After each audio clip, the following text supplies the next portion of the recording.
Hello guys, welcome back. In this video, I will show you how to add post view counter on WordPress. Let's get started. In order to do this, we need to actually install in here plugin. So head over and search in here for post view counter. So you should be able to see some search results related to the search that you have just made right here. So from in there, just head over and pick this one, which is the post view counter.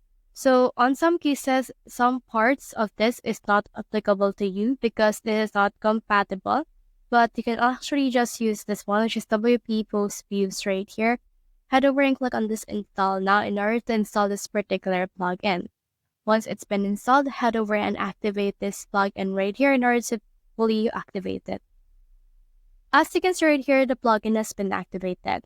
Next thing we need to do is we need to scroll down right here to our left sidebar and click on the settings. And from in there, you can see this WP Post View settings. Head over and click on that in order to tweak the settings of this plugin that we have just activated. Now you can put in here the show post view columns, and you can also view filters on IP, and you can also select your post types. Like you can add this on your posts, your pages, your templates, landing pages, and all of these things right here. So head over and save your changes. Now let's visit in here our site in order to see what it looks like.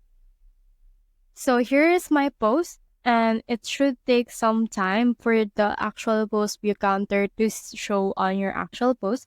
So just wait for a little while in order to make this possible. So that's the whole process. If you have found this video helpful, simply leave a like or subscribe because it helps reach more people. See you soon.